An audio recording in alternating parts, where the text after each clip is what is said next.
그러나 성경의 주제가 여러분 무엇인지 아십니까? 바로 천국과 지옥이라는 두 마디로 우리가 압축할 수가 있는 거예요. 우리 성도들은 영원한 하늘나라를 소망하며 사는 자들이 저와 여러분이에요. 우리의 소망은 땅에 있지 아니하고 영원한 천국에 있습니다. 아멘. 예수님께서는 요한복음 14장 1절에서 3절에게 이 점에 대해서 분명하게 확실하게 가르쳐주고 있어요. 너희는 마음에 근심하지 말라. 하나님을 믿으니 또 나를 믿으라. 내가 너희를 위하여 처소를 예비하러 가느니 가서 너희를 위하여 처소를 예비하면은 내가 다시 와서 너희를 내게로 영접하여 나 있는 곳에 너희도 있게 하리라. 이렇게 말씀하고 있어요. 오늘 보면 1절에 보면 만일 땅에 있는 우리의 장막집이 무너지면은 하나님께서 지으신 집, 곧 손으로 지은 것이 아니요 하늘에 있는 영원한 집이 저와 여러분 우리에게 있는 줄 아나니라고 말씀하고 있어요. 땅에 있는 장막집은 성도들의 육신의 몸을 의미하고 있습니다. 땅에 있는 장막집은 우리 육체의 나약성이나 임시성이나 아니면 무가치성을 알려주고 있는 그런 것을 말하고 있어요. 오늘 본문에서는 장막과 하늘에 있는 그러한 영원한 집을 비교해 놓고 있음을 볼 수가 있습니다. 장막같이 무너지기 쉬운 육신과 영원한 집, 하늘에 있는 집을 비교하고 있는 것이죠. 사람들이 가장 알고 싶어 하면서 가장 알기 힘든 것이 있다면 죽음 이후 곧 내세의 문제가 아닐까 그렇게 생각합니다. 누구나 한 번은 죽어서 현세를 따라서 내세로 가야 하기에 정말 내세를 알고 싶어하는 사람들이 많이 있어요. 그러나 누구도 죽음 넘어 저 내세에 대해서 이 현세로 온 사람이 없기에 내세를 알 수가 없다는 것입니다. 어느 날 공자의 제자였던 자로가 스승인 공자에게 물어봤어요. 죽은 후의 세상은 어떤 것입니까? 공자가 이렇게 대답을 해요. 내일 일도 잘 모르는데 죽은 후의 일을 내가 어찌 알겠느냐. 정말 정직한 답변일 수밖에 없어요. 사람이 지금 살고 있는 현세의 일도 잘 모르는데 어찌 죽음 넘어 저 내세를 알 수 있겠어요.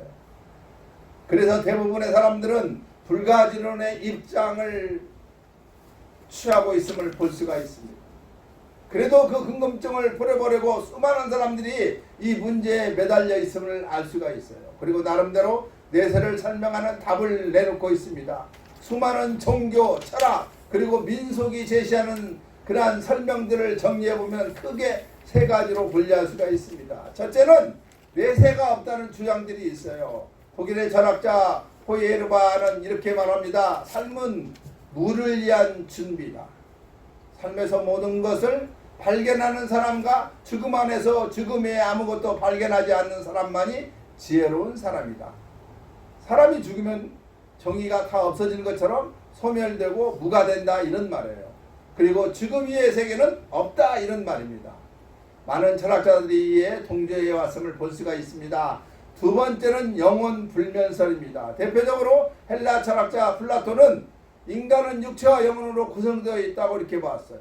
사람이 죽으면 육체는 소멸되지만 영혼은 그 육체로부터 자유로워져서 저 영원한 이데아의 세계로 나아간다고 이렇게 봤습니다. 우리나라 무속에서는 사람이 죽으면 그 영혼이 저승으로 간다 주로 이렇게 옛날 어른들은 주장을 했어요.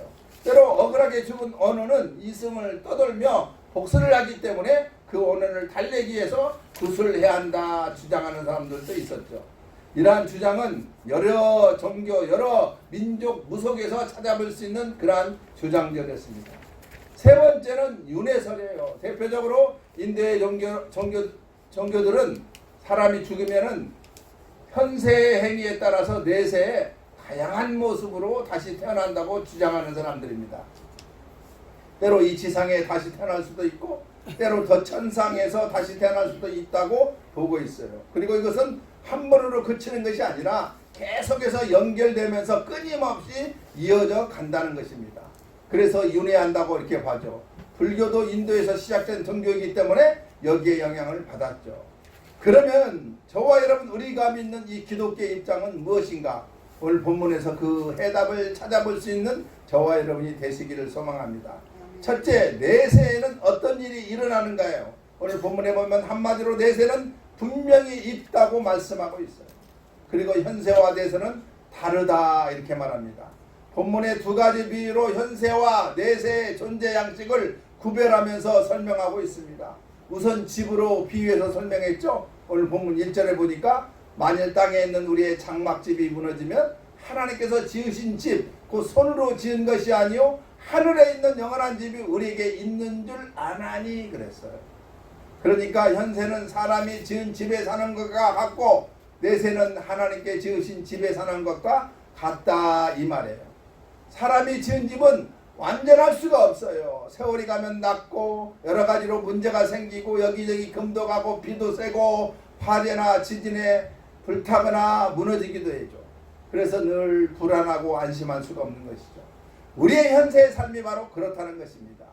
그런데 하나님께서 지으신 집은 완전한 집이에요. 영원토록 변함이 없는 집이에요. 아무런 문제가 없는 집이에요. 참된 평안을 누리며 살 수가 있는 집이에요. 바로 우리가 장차 맞이하게 될 내세의 삶, 저 천국의 삶이 그렇다는 말입니다. 그 다음으로 옷으로 비유해서 설명했죠. 2절 이하를 보면 과연 우리가 여기에 있어서 탄식하며 하늘로부터 오는 우리 처소로 덧입기를 간절히 사모하나니 이렇게 입음은 벗은 자들로 발견되지 않으려 함이라 그랬어요. 그러니까 현세와 내세의 차이는 입고 있는 옷의 차이가 있다 이런 말이에요. 현세에 입던 옷을 벗어버리고 내세에 하나님께서 주시는 새로운 옷을 덧입게 된다 이 말이에요. 바울은 고린도전서 15장에 이 문제를 보다 자세하게 설명하고 있습니다. 42절에서 44절에 기록되어 있어요. 죽은 자의 부활도 이와 같으니 썩을 것으로 신고 썩지 아니하는 것으로 다시 살며 욕된 것으로 신고 영광스러운 것으로 다시 살며 또한 약한 것으로 신고 강한 것으로 다시 살며 육의 몸으로 신고 신령한 몸으로 다시 사나니 육의 몸이 있은즉 또 신령한 몸이 있느니라. 아멘. 우리가 현세에는 육의 몸을 입고 살지만은 내세에는 신령한 옷을 입고 살게 된다 이런 말씀이에요.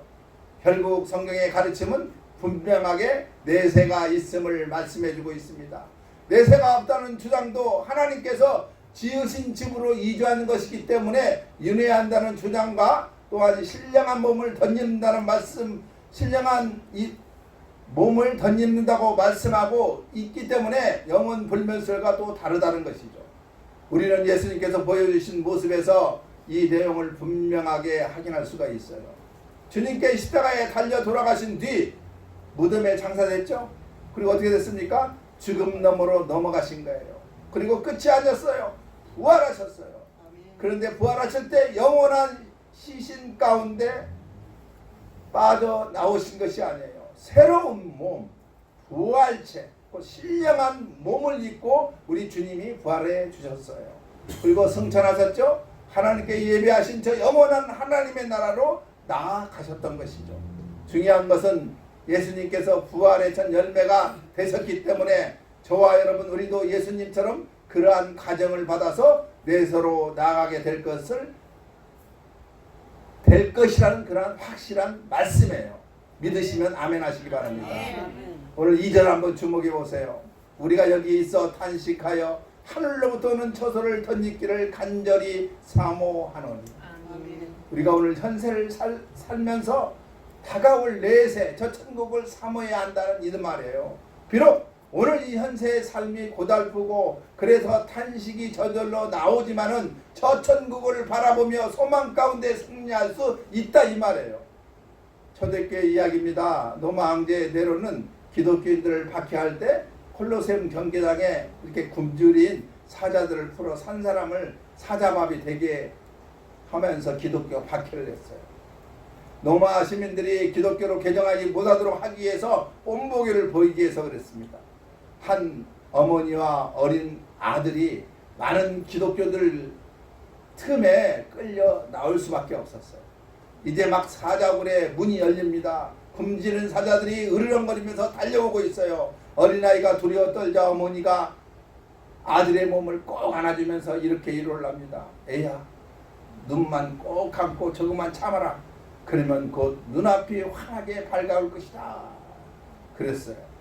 우리 그리스도인들은 현세를 살면서도 저 천국을 소망하며 사는 사람들이기 때문에 비록 이 어려움이 지나가면은 정말 환한 그러한 새로운 세상이 온다는 것입니다. 비록 우리가 현세에 탄식하며 살 수밖에 없지만은 천국의 그 소망이 저와 여러분 가운데 승리하게 만들어주는 거예요. 여러분, 천국은 분명히 존재한다는 사실을 알아야만 합니다. 그리고 예수 믿는 우리가 그곳으로 가게 될 것이라는 확신을 가지시기 바랍니다. 그 천국을 소망하며 사시는 저와 여러분이 되시기를 주님의 이름으로 축원드립니다. 오늘 본문에서는 많은 것 중에 두 가지만 설명하고 있습니다. 먼저 6절 하반절 말씀이에요. 몸에 거할 때에는 주와 따로 가는 줄 아노니. 그랬어요. 육신으로 있을 때는 주님과 따로 있기 때문에 그렇습니다. 우리가 신앙생활을 한다고 하지만 신앙의 감격이 있는 순간이 몇 분이나 됩니까? 일주일에 한두 시간 정도는 됩니까? 충만할 때는 주님이 함께 계심을 느낄 수가 있어요. 그러나 대부분은 주님과 따로따로 별거 생활을 해요. 그래서 세상 근심 염려에 잔뜩 묶여가지고 죄를 짓고 살아갈 수밖에 없어요. 그러나 천국은 그러한 것이 아니에요. 사랑하는 주님과 영원히 함께 있는, 언제나 같이 있을 수 있는 그러한 곳, 그러한 곳이기 때문에 천국은 사모되어야 한다고 말씀하고 있습니다. 또 4절 하반절에 오직 덧입고자 함이니 죽은 것이 생명에서 삼킨 바 되게 하려 함이니라. 또한 천국이란 죽음이 생명에서 삼킨 바 된 것이기에 그리워한다, 그러한 얘기예요. 죽임이 생명에 삼켰다. 겉으로 볼 때는 똑같이 죽는 것 같아요. 그러나 그 속에는 무한한 생명이 있어요. 더 쉽게 말하면 이 세상에는 사망이 있어요. 근심과 염려, 고민과 낙심, 의심과 분노, 모순 등이 있지만은 우리 주님 앞에서는 생명만 있을 뿐이에요. 의심이 사라지고 모순이 없어지고 눈물이 씻겨지고 탄식이 환희로 변하는 생명 속에서 과거를 다 잊을 수 있는 그러한 것이 바로 주님의 품이에요. 그렇기 때문에 천국을 사모한다고 말씀하고 있습니다. 그것은 하나님이 지으신 영원한 곳, 그리고 사랑하는 주님과 함께하는 것이고 생명의 밑으로 충만하여 인간의 모든 모순이 극복된 실제하는 천국이 있다는 이것이 우리가 가야 할 천국의 개략적인 모습이라는 것을 여러분은 이 시간 확실히 아시기 바랍니다. 아멘. 그리고 이것이 우리 신앙생활의 목표가 되어야 하는 것이죠. 아멘. 그러면 오늘 우리가 현세를 어떻게 살 것인가? 내세가 있다고 믿는 사람들은 내세가 오늘 현세와 긴밀한 연관을 가지고 있다는데 동의하고 있습니다. 그래서 오늘 현세 어떻게 살았냐에 따라서 내세가 결정된다고 믿습니다. 대부분의 사람들이 오늘 이 현세에서 착하게 살면 천국에 가게 되고 죄짓고 악하게 살게 되면 지옥에 간다고 생각하고 있어요. 비록 악하게 살았지만 특별하게 공덕을 쌓으면 천국 갈 수 있다고 생각해서 시주를 한다든지 방생을 한다든지 사회 재산을 기부하는 사람들도 있어요. 물론 우리 기독교인도 현세와 내세가 밀접하게 연관되어 있다는데 이 점에서는 다 동의할 수밖에 없습니다. 그러나 그 방법이 전혀 다를 수밖에 없어요. 오늘 5절에서 곧 이것을 우리에게 이루게 하시고 보증으로 성령을 우리에게 주시는 이는 하나님이시라고 말씀하고 있습니다. 하나님께서 내세 보증으로 성령을 저와 여러분 우리에게 보내주셨다는 거예요. 예수님의 말씀을 기울여 보면은 이 말씀의 뜻을 우리가 이해할 수가 있어요. 마가복음 1장 15절에 보면은 가라사대 때가 찼고 하나님의 나라가 가까웠으니 회개하고 복음을 믿으라 하시더라. 그리고 마태복음 12장 28절을 보면은 내가 하나님의 성령을 힘입어 귀신을 쫓아내는 것이며 하나님의 나라가 이미 너희에게 임하였느니라 말씀하고 있어요. 천국은 장차 우리가 죽음 이후에 들어갈 것이 아니라 이 말이에요. 천국이 지금 우리 곁에 가까이 왔다고 말씀하고 있습니다. 그리고 회개하고 복음을 믿으면 그 천국은 우리 안에 임하게 되고 우리가 성령의 인도를 받으면 천국을 맛보며 살 수 있게 된다 이 말씀이에요. 그러니까 내세는 이미 현세 안에 깊숙이 들어와서 연관을 맺고 있다는 거예요. 예수님께서 그 내세를 가지고 이 현산으로 들어오셨다는 것입니다. 이 예수를 믿으면 오늘 이 현세 안에서도 우리 심령 속에서도 천국의 맛을 맛보며 누릴 수 있다 이 말이에요. 마치 농사를 짓는 것과 같아요. 땅에 씨를 뿌려놓은 밭에서만 싹이 나지 안 뿌리는 밭에 싹이 납니까? 보이지 않는 땅 속에서 씨가 발화가 되고 이미 자라고 있어요. 씨 뿌리지 않는 땅에서는 결코 아무리 오랜 세월이 흘러도 싹이 나지 않아요. 아무리 좋은 거름을 주고 매일 물을 주고 정성껏 가꾸어도 씨 뿌리지 않는 땅에는 싹이 나지 않아요.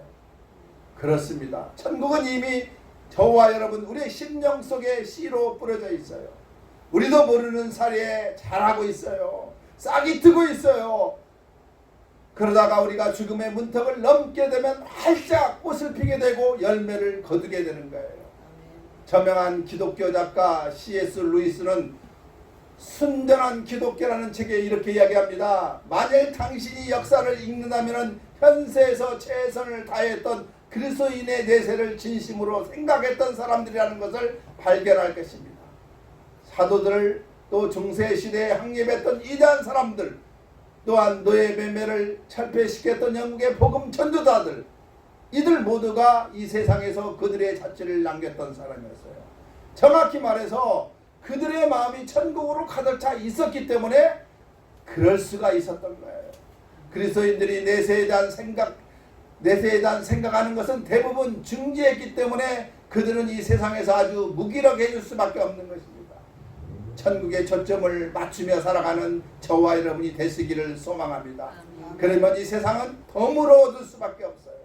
그렇습니다. 우리의 심령 속에 천국이 이미 임해 있는 사람들은 현세의 삶이 다를 수밖에 없잖아요. 이 현세의 초점을 맞추지 않고 저 천국의 초점을 맞추고 살기 때문에 그럴 수밖에 없습니다. 그러므로 여러분, 여러분의 마음에 천국이 가득 차이기를 주님의 이름으로 소망하며 축원드립니다.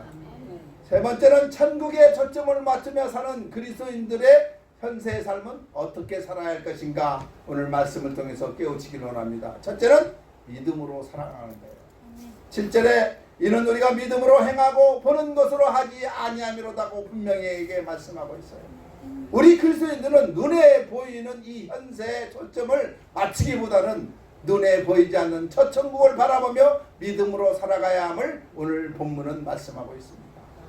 시인 엘라 쉴러 일콕스는 이렇게 노래합니다. 내 가진 모든 배의 돛대가 무너지고 돛은 찢겨져 난파하여 돌아올지라도 나는 주님을 의심치 않으리. 모든 죄악에서 나를 건져주시며 결코 실패함이 없는 주님의 손을 나는 믿으리. 내가 찢겨진 돛 때문에 울지라도 내 모든 희망이 산산조각이 나더라도 나는 주님을 믿습니다. 라고 애칠이 그렇게 말씀하고 있어요. 그렇습니다. 현세에 초점을 맞추고 사는 사람들은 눈에 보이는 실상을 바라보고 살아가는 사람들이에요. 순풍에 돛을 달고 방해하면 행복하잖아요. 때론 교만해질 수가 있어요. 그러다 돛대가 부러지고 돛이 찢겨져 난파할 위기가 닥치면 절망할 수밖에 없습니다. 그러나 천국을 소망하며 사는 저와 여러분, 우리 사람들은 하나님을 바라보고 살아가는 것입니다. 순풍에 돛을 달고 항해하면 인도해 주신 주님께 감사하고 찬양을 드리며 살아갈 수밖에 없어요. 그러다 돛대가 부러지고 돛이 찢겨져 난파할 위기가 닥치면 주님께 기도할 수밖에 없는 거죠. 인생의 위기 속에서 함께 하시는 주님이 주시는 평안을 누리며 살아가는 저와 여러분이 되시기를 소망합니다. 그러므로 우리 나눔과 섬김의 교회 성도 여러분, 믿음으로 사시기를 주님의 이름으로 축원드립니다. 또한 주님을 기쁘시게 하면서 살아갈 줄 알아야 해요. 오늘 본문 9절에 그런즉 우리는 거하든 떠나든지 주를 기쁘시게 하는 자가 되기를 힘써노라 이렇게 말씀하고 있어요. 천국의 초점을 맞추며 사는 사람들은 늘 주님을 기쁘시게 해드리려고 힘써야 한다는 그러한 귀한 말씀인 거예요. 대부분의 사람들은 우선 자기를 기쁘게 하려고 하고 있죠. 자기의 행복을 추구하며 사는 것이 우리 인간들이에요. 윤리적으로 훈련이 된 사람들은 한 걸음 더 나아가서 사람들을 기쁘게 하려고 힘쓰는 사람들도 있어요. 다른 사람들과 더불어 함께 행복한 길을 추구하며 살아가는 사람들이 있어요. 그러나 우리 그리스도인들은 우선 하나님을 기쁘게 하려고 힘쓸 줄 알아야만 합니다. 예배를 예로 들어보겠어요. 예배에 참석해서 얼마나 은혜를 많이 받을 것인가에 초점을 맞추며 예배를 드리는 사람이 있어요. 예배를 섬기고 봉사하면서 교인들과 함께 예배를 잘 드리려고 힘쓰는 사람들도 있어요. 그러나 우리는 생각을 바꿔야만 합니다. 어떻게 하면 이 예배를 통해서 하나님께서 기뻐하시게 해 드릴 것인가를 생각하면서 예배를 드려야 해요. 그러면 나도 은혜를 받게 되고 다른 사람들도 함께 예배를 잘 드릴 수 있게 되는 것입니다. 사회생활을 다른 예로 한번 들어보겠습니다. 직장생활하면서 얼마나 돈을 많이 벌 것인가, 얼마나 보람된 삶을 살 것인가에 초점을 맞추며 사는 사람들이 있잖아요. 직장생활하면서 어떻게 하면 직장이 발전하고 모두가 다 잘 살 수 있을까라고 생각하며 사는 사람도 있어요. 그러나 우리는 생각을 바꿔야만 합니다. 먼저 어떻게 하면 직장생활을 통해서 하나님을 기쁘시게 해 드릴 것인가를 생각할 줄 알아야 해요. 그러면 나도 보람된 삶을 살게 될 수가 있고 직장도 발전하게 될 수밖에 없어요. 그러므로 우리 여기 계신 저와 여러분, 우리 나눔과 섬김의 성도 여러분, 언제나 주님을 기쁘시게 해드리고 힘쓰는 그러한 성도들이 다 되시기를 주님의 이름으로 소망하며 축원드립니다. 기도하겠습니다. 하나님 아버지,